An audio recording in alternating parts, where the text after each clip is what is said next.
नमस्कार। Public interest में आपका स्वागत है। मैं हूं जगविंदर पटियाल। मोस्ट वांटेड आतंकी दाऊद इब्राहिम, अंडरवर्ल्ड डॉन, उसके बारे में क्या खबरें आ रही हैं? कोई कहता है जहर दे दिया तो कोई कहता है अस्पताल में है। सच क्या है? जिंदा है या नहीं? बीमार है या नहीं? पाकिस्तान में पैनिक क्यों है? आज दाऊद पर उड़ती सारी अफवाहों का सच तलाशेंगे। राजस्थान में गरीब बच्चों की पढ़ाई के नाम पर प्राइवेट स्कूलों ने बड़ा चूना लगाया है। किसको? सरकार को। सरकार ने पढ़ाई के लिए लाखों करोड़ों रुपया दे दिया कि गरीब बच्चों को पढ़ाइए, लेकिन बच्चों का एडमिशन उन स्कूलों में था नहीं। वो तो सरकारी स्कूलों में पढ़ रहे थे। दाखिले का पैसा कौन खा गया? घोटाला कैसे हुआ? कॉलिंग कार्ड में पूरा सच। दिवाली से पहले प्याज आम आदमी की खरीद से बाहर हो गया था, खरीदा नहीं जा रहा था, और अब किसान को खरीदार नहीं मिल रहा। गुजरात के किसान परेशान हैं, प्याज को फेंक रहे हैं क्योंकि एक्सपोर्ट बैन है, इसलिए खरीदने वाला उनको नहीं मिल रहा। हालात यह है कि 5-6 रुपए किलो में बेचना पड़ रहा है प्याज। सिग्नेचर स्टोरी में किसानों का दर्द दिखाएंगे। आज आपको नेपाल के बॉर्डर पर राम जी के ससुराल लेकर चलेंगे, जहां राम जी के लिए रिटर्न गिफ्ट तैयार हो रहे हैं। अगले महीने जब अयोध्या में रामलला भव्य मंदिर में विराजमान होंगे तो माता सीता के मायके से क्या कुछ आएगा, पब्लिक प्लेटफॉर्म में ये बताएंगे।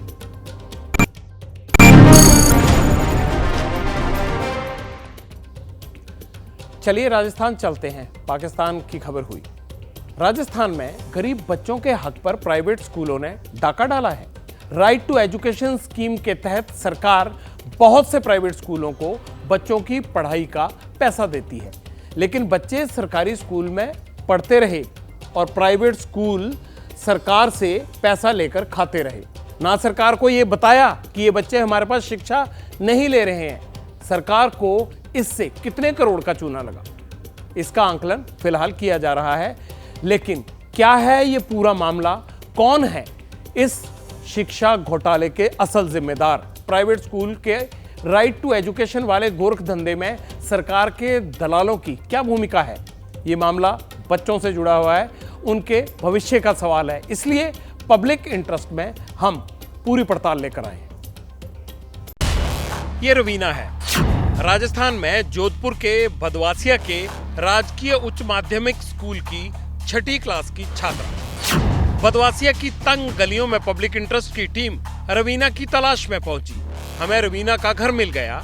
रवीना के पिता गुजर चुके हैं। नानी और मां ने रवीना को पाल पोस कर बड़ा किया, प्राइवेट स्कूल में एडमिशन भी कराया। लेकिन रवीना और उसके परिवार को पता नहीं था कि प्राइवेट डेजर्ट पब्लिक स्कूल ने उसके नाम पर क्या खेल किया। रवीना को अब सरकारी स्कूल में पढ़ना पड़ रहा है। मेरा नाम रवीना है, मैं कक्षा 6 में पढ़ती हूँ। मैं पहले डेजर्ट पब्लिक स्कूल में पढ़ती थी, वहाँ पे मेरा नाम कट गया है। जो मेरे को 6 साल हो गए मैं इस स्कूल में पढ़ रही हूँ। रवीना जिसके बारे में आप यहाँ जांच करना है, वो रवीना हमारे विद्यालय की छात्रा है और कक्षा 6 में अध्ययनरत है। 2019 से उसका प्रवेश यहीं है और 2019 से ही वो निरंतर यहीं पढ़ रही है। हमने शपथ पत्र के आधार पर उसका एडमिशन किया था। यशिका चावला से मिली, जोधपुर में ही नागौरी गेट के राजकीय माध्यमिक विद्यालय की 6ठी क्लास की छात्रा है। यशिका के नाम पर भी उसके प्राइवेट स्कूल ने खूब खेल किया। सरकारी स्कूल में कब से पढ़ रहे हो? 6th क्लास से। तो वहाँ से टीसी वगैरह नहीं लिया तक? नहीं। यशिका चावला क्लास 7 में अभी अध्ययनरत है। क्लास 6 में उसने एडमिशन लिया है, यहाँ पर एफिडेविट बेस्ड एडमिशन है और तब से रेगुलर स्कूल आ रही है। जोधपुर की शिवानी कंवर की कहानी भी बिल्कुल रवीना और याशिका जैसी ही है। प्राइवेट रौनक पब्लिक स्कूल ने शिवानी के नाम पर घोटाला किया। शिवानी भी अब प्राइवेट स्कूल छोड़कर सरकारी स्कूल में पढ़ रही है। मैं पहले रौनक पब्लिक सेकेंडरी स्कूल में पढ़ती थी। मेरी छोटी बहन भी यहीं पढ़ती है, एक क्लास में पढ़ती है और दोनों छोटी बहन 1st और 2nd में पढ़ती है। तो उनका एक पहले रौनक पब्लिक स्कूल में पढ़ते थे आप लोग, तो वहाँ टीसी नहीं दिया गया उनका? नहीं दिया सर। वो ना हम गए थे वो टीसी लेने के लिए, पर उन्होंने ना टीसी दी नहीं और वो कोरोना की फीस भी मांग रहे थे। दरअसल रवीना, याशिका और शिवानी, इन तीनों छात्राओं का एडमिशन प्राइवेट स्कूल में राइट टू एजुकेशन कानून के तहत हुआ था। लेकिन ये तीनों प्राइवेट स्कूल छोड़कर अब सरकारी स्कूल में पढ़ रही हैं। कहानी सिर्फ 3 छात्राओं की नहीं है, बल्कि राजस्थान के अलग अलग जिलों में प्राइवेट स्कूलों ने राइट टू एजुकेशन के नाम पर बड़ा घोटाला किया है। अकेले जोधपुर जिले में ही 2286 बच्चे ऐसे हैं जो पढ़ते तो सरकारी स्कूल में हैं, लेकिन प्राइवेट स्कूल इन बच्चों के नाम पर सरकार से राइट टू एजुकेशन के तहत मिलने वाली आर्थिक सहायता की बंदरबांट कर रहा है। राइट टू एजुकेशन के नाम पर मिलने वाली आर्थिक मदद में घोटाला। जोधपुर, बाड़मेर, जैसलमेर के प्राइवेट स्कूलों पर एक्शन। जो बच्चे स्कूल में पढ़ते ही नहीं, उनके नाम पर ली गई राइट टू एजुकेशन के तहत मदद। सीबीओ कर रहा है 2286 बच्चों के दोहरे नामकरण की जांच। घोटाला सामने आने के बाद 400 से ज्यादा प्राइवेट स्कूल जांच के दायरे में आ गए। Alok public school, Nagauri gate, Jodhpur. Sun city public school, Bagar Chowk, Jodhpur. Raunak public school, Hanuman colony, Mandore. Bal Shikshan Sansthan, Kabir Nagar. Moonlight public school, genius international school, Williams academy, SR Adarsh senior secondary school और सत्यम पब्लिक स्कूल पर हेराफेरी करने के आरोप लगे हैं। शक के घेरे में तो शिक्षा विभाग के वो अधिकारी भी हैं जो रेगुलर इन प्राइवेट स्कूलों की जांच करने जाते थे।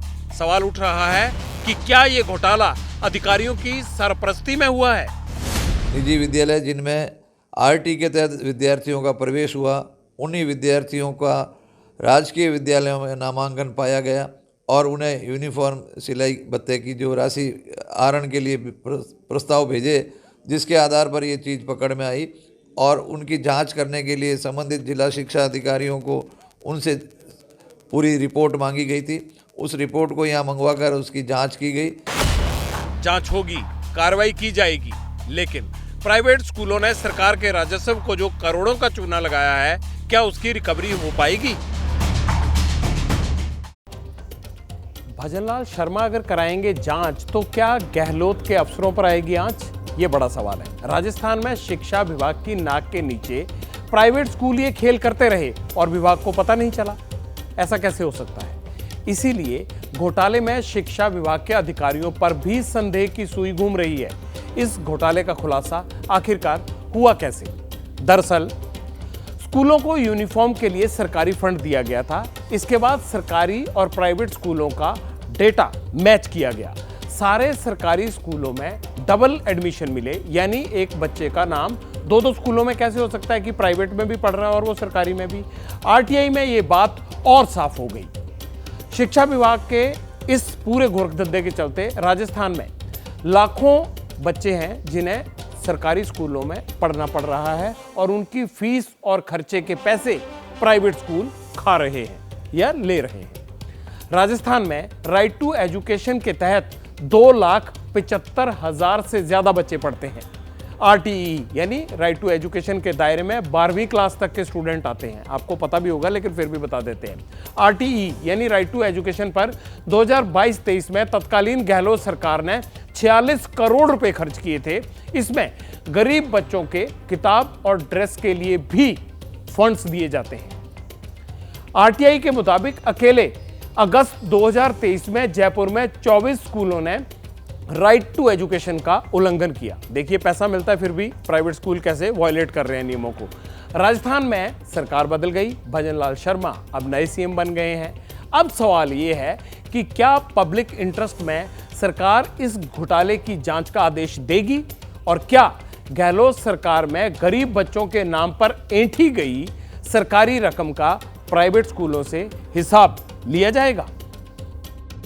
अशोक जी गहलोत ने एक अच्छी नीयत से कि गरीब बच्चों को अच्छी शिक्षा मिले, उनको भी समान हक मिले, समान अधिकार मिले, वो भी आम लड़कों बच्चों के साथ शिक्षा ग्रहण कर सके, इस प्रकार की नीति को लेकर ये उद्देश्य से योजना बनाई थी। और इस योजना से काफ़ी, जहाँ तक हम जानते हैं, आप भी समझते हैं कि कई बच्चों को फ़ायदा हुआ। जो गरीब बच्चे थे, जो बड़ी स्कूलों में अपने बच्चों को नहीं पढ़ा पाते थे, उनको भी सुविधा मिली। भारतीय जनता पार्टी की सरकार बनने के बाद में और जैसे जैसे हर एक विभाग में 2 दिन पहले पीडब्ल्यूडी विभाग में इसी तरह का एक भ्रष्टाचार सामने आया।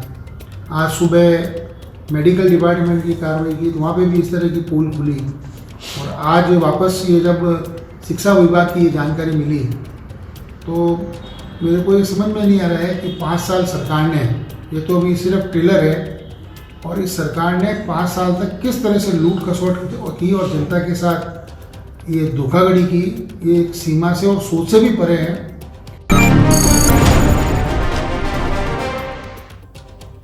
गरीब बच्चों की शिक्षा पर हमारा फोकस है, चाहे वो गाजियाबाद का स्कूल हो या राजस्थान का। अगर सरकारी सुविधाओं का कोई प्राइवेट स्कूल दुरुपयोग करेगा तो हम पब्लिक इंटरेस्ट में आपको ये बताएंगे कि कहां दुरुपयोग हुआ। राजस्थान सरकार इस मसले पर जो भी करेगी हम उसकी खबर भी आप तक लेकर आएंगे। और हां, किसी भी अन्य राज्य में बच्चों की शिक्षा के नाम पर इस तरह का कहीं भी फरेब चल रहा है तो आप उसकी जानकारी पब्लिक इंटरेस्ट को जरूर दीजिए, हम उसकी भी खबर लेंगे।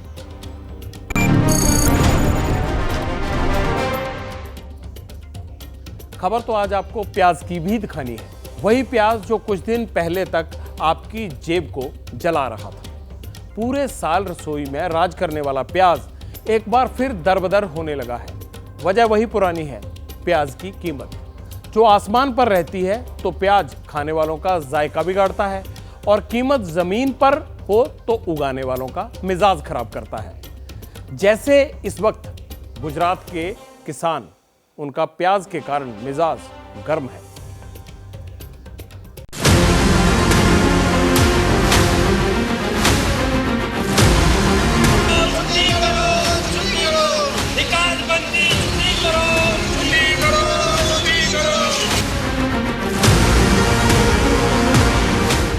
जिन हाथों से बीज बोए, खेतों में पसीना बहाया, प्याज की पैदावार की, उन्हीं हाथों से गुजरात के प्याज किसान अपनी फसल मंडी और बाजार के बाहर सड़कों पर फेंक रहे हैं।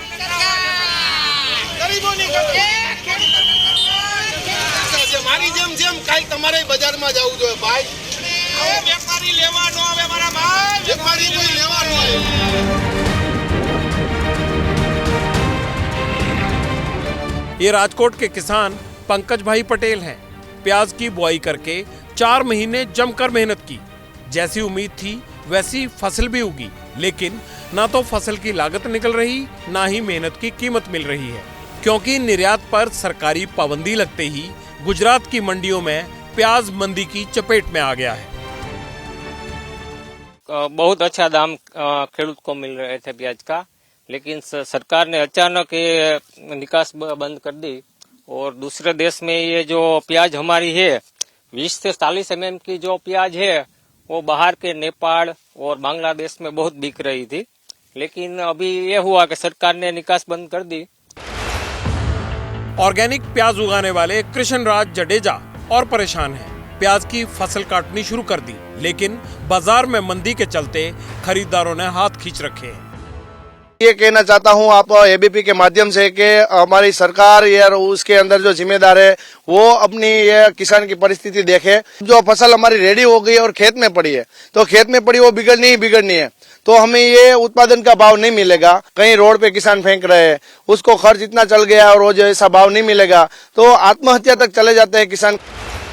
लेकिन प्याज किसानों के सामने ये नौबत आई क्यों? इसका जवाब है महंगाई। दरअसल प्याज की कीमतों पर कंट्रोल के लिए प्याज के निर्यात पर नकेल कस दी गई। इसके बाद प्याज के दाम आसमान से जमीन पर आ गए। इसीलिए कहीं कोई प्याज फेंक रहा है तो कोई प्रदर्शन कर रहा है, लेकिन मांग सबकी एक है कि प्याज का निर्यात दोबारा शुरू हो। में कई जगह पर चक्का जाम के भी दृश्य सामने आए हैं। किसानों का कहना है कि केंद्र सरकार द्वारा जो निर्यात पर बैन लगाया था तब गुजरात की मंडियों में 20 किलो के 400 से 600 रुपए तक मिलते थे। जैसे ही रोक लग गई है तभी वो भाव है वो गिरकर नीचे आ गए हैं और अभी जो मंडी है उसमें जो प्याज की कीमत है वो 200 रुपए तक ही मिलती है। भारत प्याज का टॉप एक्सपोर्टर है। खाड़ी देशों के अलावा मालदीव, बांग्लादेश, श्रीलंका, नेपाल, भूटान जैसे पड़ोसियों समेत 64 देश भारत से ही प्याज का आयात करते हैं। वित्तीय वर्ष 2022-23 में भारत ने 25 लाख टन प्याज निर्यात किया, जिसकी कीमत करीब 4,522 करोड़ रुपए थी। लेकिन घरेलू बाजार में कीमतें बढ़ने लगी तो दाम नियंत्रित करने के लिए प्याज पर 40% एक्सपोर्ट लग गया। इससे बात नहीं बनी तो निर्यात के लिए प्याज का न्यूनतम दाम $800 प्रति टन कर दिया गया और 7 दिसंबर से प्याज का निर्यात बंद हो गया। पाबंदी अगले साल मार्च तक के लिए है। इसी बात से गुजरात में प्याज के खेतों से लेकर मंडियों तक हलचल मची हुई है कि निर्यात नहीं हुआ तो किसान पाई पाई का मोहताज हो जाएगा। गवर्नमेंट ने जो डिसीजन लिया वो नहीं लेना चाहिए और किसानों के हित में उनको ये निकासबंदी जो कर दी है वो तात्कालिक उठा लेनी चाहिए और किसान के हित में निर्णय लेना चाहिए। ऐसी डिमांड किसानों के द्वारा हमारे तक आती है। प्याज बिना कटे ही किसान खरीदारों को रुला रहा है, जिसका असर अब गुजरात सरकार को भी महसूस होने लगा है, क्योंकि प्याज किसानों की आवाज अहमदाबाद तक गूंज रही है। हमने सब परिस्थिति की चर्चा भी की है और मैंने उसको आश्वस्त किया है कि जो प्रश्न उपस्थित हुआ है प्याज की निकासबंदी की वजह से किसानों के लिए, उसके बारे में मैं केंद्र सरकार को अवगत कराऊंगा। इस सरकार के पास न नीति है न नियत है।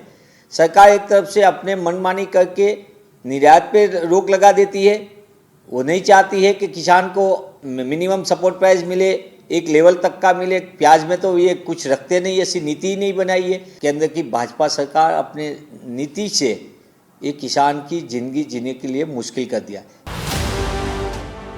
कीमत घटती है तब भी और कीमत बढ़ती है तब भी इसका फायदा कभी भी किसानों को नहीं मिल पाता। जितने मुनाफे के वो हकदार हैं, उसे अपनी फसल से घर चलाने और लागत निकालने भर की ही उम्मीद होती है।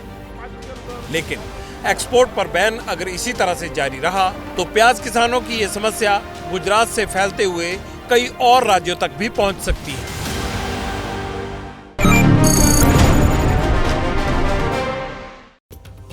हर चीज के अच्छे और बुरे दोनों पहलू होते हैं। प्याज पर सरकारी फैसला भी इससे अछूता नहीं है। सरकार ने प्याज की कीमतें नियंत्रित करने के लिए निर्यात पर रोक का कदम तो उठा दिया, लेकिन जल्दबाजी में शायद ये भूल गई कि इस फैसले का किसानों पर क्या असर होगा, उनकी पैदावार का क्या हाल होगा। अब नतीजे सामने दिखने लगे हैं। बेहतर यही होगा कि अब सरकार किसानों के संकट का जल्दी समाधान तलाशे।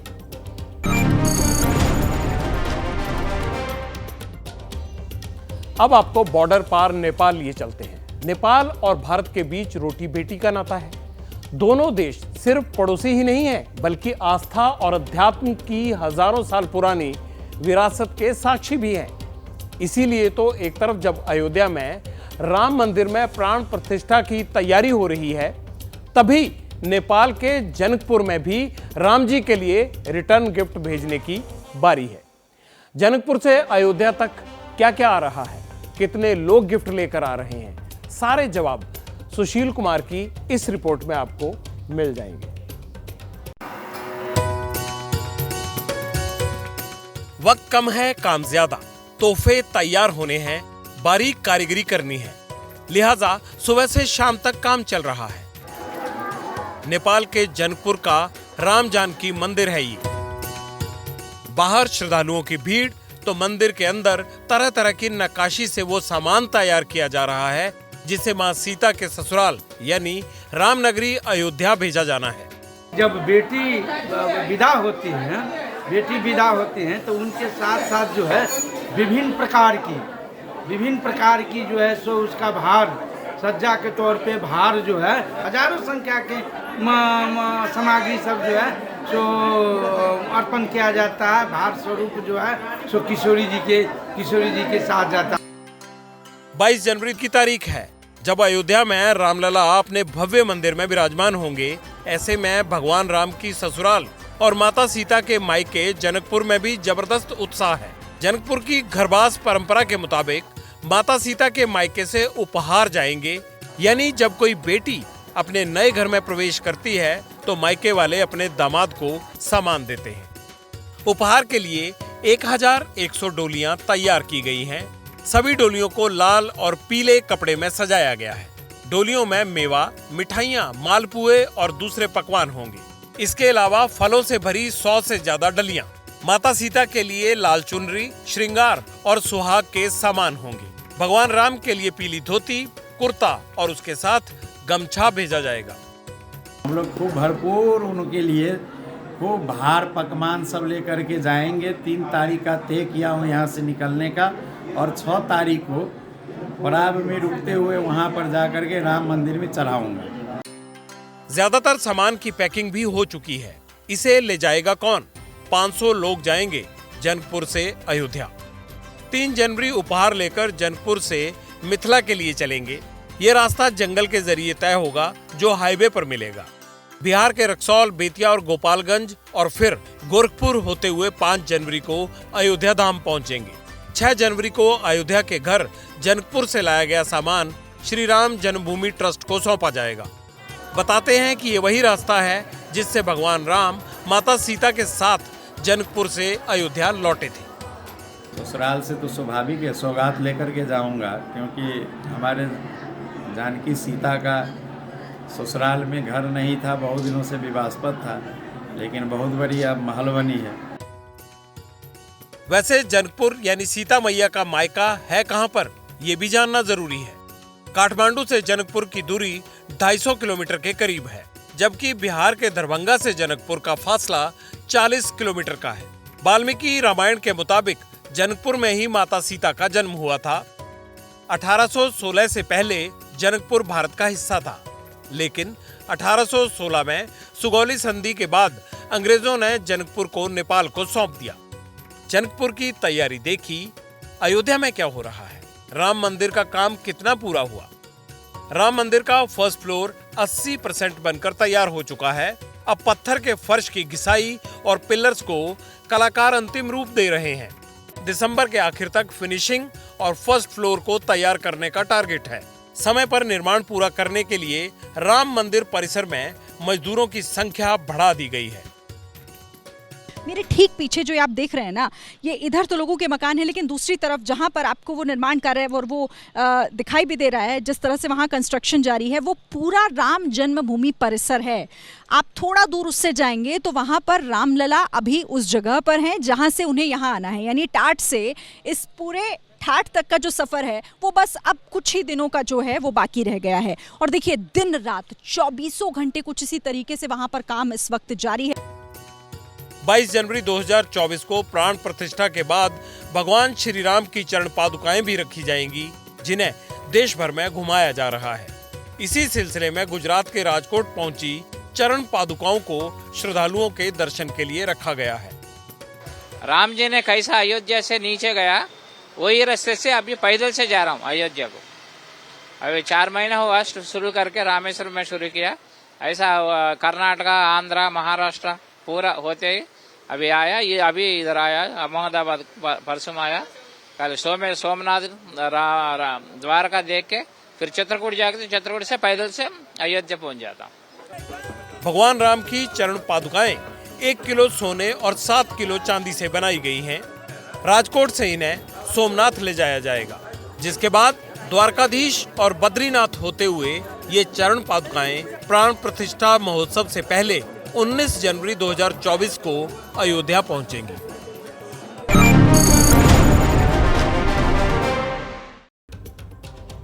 आजकल अयोध्या में सब कुछ बदला हुआ दिखाई दे रहा है। शानदार रेलवे स्टेशन, बढ़िया एयरपोर्ट, गलियों में सजावट, एक तरह से पूरे शहर का रेनोवेशन हो रहा है, क्योंकि रामलला को मंदिर में विराजमान करने के लिए सरकार हो या फिर प्रशासन कोई कसर नहीं छोड़ना चाहता। लोग भी दिल से खोलकर दान दे रहे हैं। सूरत के ज्वेलर ने हीरे और सोने की बनी राम दरबार की मूर्ति बनाई है, तो किसी ने पूजा में इस्तेमाल होने के लिए देसी घी पहुंचाया है। बात आस्था और भरोसे की है। यही वजह है कि अयोध्या हो या फिर नेपाल, रामलला के दिव्य दर्शन के लिए सब लोग उत्सुक हैं।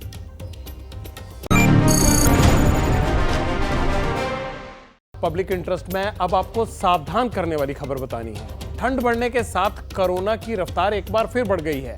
क्रिसमस से पहले नई आफत आती दिख रही है। पहले तो नए केसेस की सारी तफसील से समझ लीजिए कि अब मौतें होने लगी हैं, और वो भी कोरोना का एक वेरिएंट आ गया है। केरल में दोबारा से कोरोना सिर उठाने लगा है। जो नया वेरिएंट मिला है उससे चिंता बढ़ी है, इसीलिए केंद्र सरकार ने फौरन एडवाइजरी जारी कर दी है। राज्यों से टेस्टिंग बढ़ाने और पॉजिटिव कोविड सैंपल को जीनोम सीक्वेंसिंग के लिए भेजने को कहा गया है। राज्यों को डिस्ट्रिक्ट लेवल पर कोरोना और इन्फ्लुएंजा वायरस के केस मॉनिटर करने होंगे। ज़्यादा से ज़्यादा RT-PCR टेस्ट उनको करने की भी सलाह दी गई है। हेल्थ मिनिस्टर 20 दिसंबर को सभी राज्यों के स्वास्थ्य मंत्री सचिवों के साथ मीटिंग करेंगे। सवाल है इस बार ये वायरस कितना घातक है। WHO ने नए वेरिएंट पर क्या कहा है, क्योंकि WHO ही पहले भी देखता रहा है। हम लगातार कहते हैं डरना नहीं, लेकिन बस आपको सतर्क करने के लिए हम ये रिपोर्ट दिखा रहे हैं। आपने सतर्क जरूर रहना है। लेकिन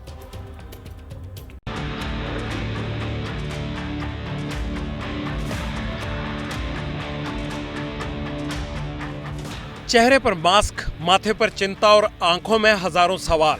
जिस बीमारी को पीछे छोड़कर आए थे, क्या उसने पीछा नहीं छोड़ा? केरल के कन्नूर जिले में ये लोग इसी खतरे पर बात करने के लिए इकट्ठा हुए। पनूर इलाके में स्थानीय विधायक ने इमरजेंसी मीटिंग बुलाई थी। म्युनिसिपल कमिश्नर, काउंसलर, मेडिकल अफसर, हेल्थ इंस्पेक्टर सब मौजूद थे। ऐसा इसलिए क्योंकि कन्नूर में 80 साल के अब्दुल्ला की कोरोना की वजह से मौत हो गई। जब तक कोई कुछ समझ पाता, केरल में कोरोना और घातक होने लगा। 17 दिसंबर को 4 लोगों की जान चली गई। नए मरीजों की संख्या बढ़ने लगी। पनूर म्यूनिसिपैलिटी में मास्क पहनना जरूरी कर दिया। जिन्हें बुखार है वो खुद को आइसोलेट कर लें। सोशल डिस्टेंसिंग का पालन हो। बेवजह अस्पताल जाने से बचें। भीड़ न लगाएं। जो कोविड मरीजों के कांटेक्ट में हैं वो खुद को क्वारंटीन कर लें। फीवर सर्वे कराया जाए। त्योहार के मौके पर इवेंट्स कम हो और शादी के लिए भी नगर निगम को पहले से सूचित किया जाए। यह एहतियात इसलिए क्योंकि अचानक कोरोना के मामले बढ़ने लगे पूरे देश में। रविवार को 335 नए मामले सामने आए थे। सोमवार को भी 260 नए संक्रमित मिले। लेकिन चिंता की बात यह है कि केरल में कोरोना का नया सब वेरिएंट JN-1 मिला है। इसका पहला मामला 8 दिसंबर को केरल के तिरुवनंतपुरम में सामने आया। तब 79 साल की एक महिला की रिपोर्ट पॉजिटिव आई। महिला में इन्फ्लुएंजा जैसी बीमारी के हल्के लक्षण थे। केरल से कर्नाटक चलिए। यहां भी कोरोना के नए सब वेरिएंट को लेकर गाइडलाइंस आई हैं। 60 साल से ऊपर के बुजुर्गों के लिए मास्क पहनना जरूरी कर दिया है। क्योंकि केसेस सिवियर नहीं हैं, पर जो भी केसेस सिवियर प्रेजेंटेशन है उसमें 2 वायरसेस के कंबाइंड इन्फेक्शन जो बोलते हैं, इन्फ्लुएंजा एंड कोविड, ऐसे पेशेंट्स आते हैं तो उनमें सिवियर इन्फेक्शंस हैं। पर सिंगल कोविड, प्लेन कोविड, सिर्फ माइल्ड इन्फेक्शंस ही देख रहे हैं। अब सवाल ये है कि सब वेरिएंट है क्या, कितना घातक हो सकता है। एक्सपर्ट मानते हैं ये ओमिक्रॉन वेरिएंट BA.2.86 का वंशज है। इसे पिरोला भी कहा जाता है। स्पाइक प्रोटीन में एक म्यूटेशन मिला। सितंबर में JN-1 का पहला केस अमेरिका में मिला। 15 दिसंबर को चीन में इसके 7 मरीज मिले। नए वेरिएंट को लेकर WHO यानी वर्ल्ड हेल्थ ऑर्गेनाइजेशन ने ज्यादा टेस्टिंग पर जोर दिया है। Everything from asymptomatic infection all the way to severe disease and death, similar to what we've seen with other Omicron sublineages. WHO ने फिलहाल इसे वेरिएंट ऑफ इंटरेस्ट बताया है, यानी गंभीर खतरे जैसी कोई बात नहीं, मगर दिक्कत तो हो रही है। JN-1 सब वेरिएंट रेस्पिरेटरी सिस्टम पर असर डालता है। लक्षण क्या है, अब ये भी सुन लीजिए। मरीजों को हल्के बुखार, खांसी, नाक बंद होना, गले में खराश, नाक बहना, सिर दर्द और पेट में गड़बड़ी की शिकायत हो तो ये कोरोना का नया वेरिएंट हो सकता है। JN-1 बेहद संक्रामक है, इसीलिए ये कोविड का प्रमुख स्ट्रेन बन गया है। मतलब अब ये सुपर कैरियर बनता जा रहा है।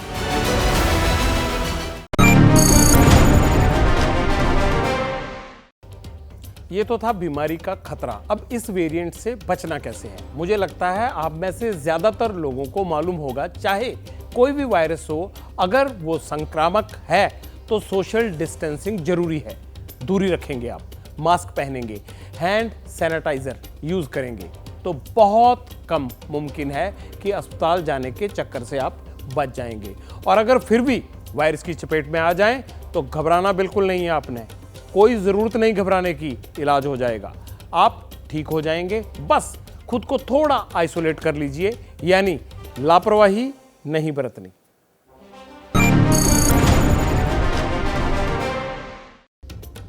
पब्लिक इंटरेस्ट में अब उन लोगों के लिए खबर जो तमिलनाडु में बारिश की मार झेल रहे हैं।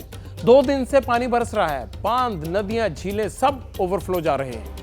कई जिलों में हाहाकार है, अलर्ट जारी किया गया है, सेना बुलाई गई है। क्या तबाही का ये सैलाब अभी और तांडव मचाएगा? तमिलनाडु में 30 घंटे से ज्यादा की भारी बारिश के बाद आई बाढ़ ने हाहाकार मचा दिया।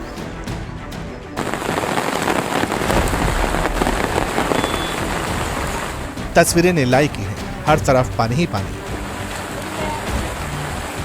सड़कें क्या, घरों में भी घुस गए। मंदिर और गाड़ियां पानी से लबालब। कई जगह बांध टूट गए, पानी खेतों में घुसा तो फसल बर्बाद हो गई।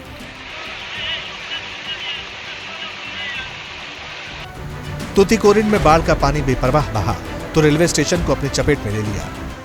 वहीं श्री वैकुंठम में लगभग 800 रेल यात्री फंस गए। इनमें से करीब 500 को रेलवे स्टेशन और 300 को नजदीक के स्कूल में ठहराया गया। असल में पिछले 30 घंटे से तमिलनाडु में बारिश हो रही है। श्री वैकुंठम में 525 मिलीमीटर बारिश हुई। कई इलाकों में अलर्ट जारी है। तिरुचेंडर, सथानकुलम, कायथार और टप्पिड्रम में भारी बारिश की संभावना है। स्कूल, बैंक और कॉलेजों में छुट्टी का ऐलान कर दिया गया। एनडीआरएफ की टीम अलर्ट पर है। मवेशियों को भारी नुकसान की खबर है। तमिलनाडु सरकार में मंत्री मनोज थंगराज ने पेचिपराई बांध का निरीक्षण किया। लोगों से कहा कि वो बारिश से डरे नहीं। दरअसल कन्याकुमारी जिले में लगातार हो रही बारिश की वजह से डैम का जलस्तर बढ़ गया। बांध से हर सेकेंड 3000 क्यूबिक फीट पानी छोड़ा जा रहा है।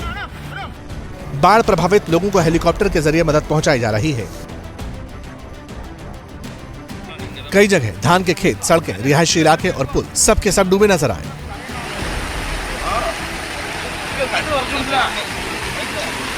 तमिलनाडु की सरकार अलर्ट मोड पर है। सेना, नौसेना और वायुसेना से मदद मांगी गई है। नौसेना ने राहत बचाव कार्य के लिए 80 से ज्यादा बोट्स तैनात की हैं।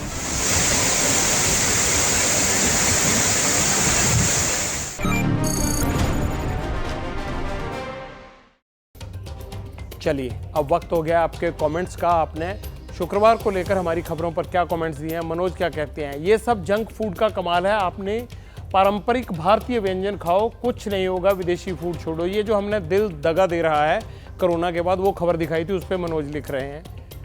आगे आशुतोष वत्स क्या लिखते हैं, kudos to ABP news and Patiyal ji, your public interest show highlighting the plight of common man issue is truly commendable and appreciatable. Thank you Ashutosh ji, आप ही के लिए बने हम, इसीलिए आपके हक में आपके मुद्दे, आपकी खबरें और आपका पब्लिक इंटरेस्ट दिखाते हैं। अब मेरे जाने का वक्त हो गया है।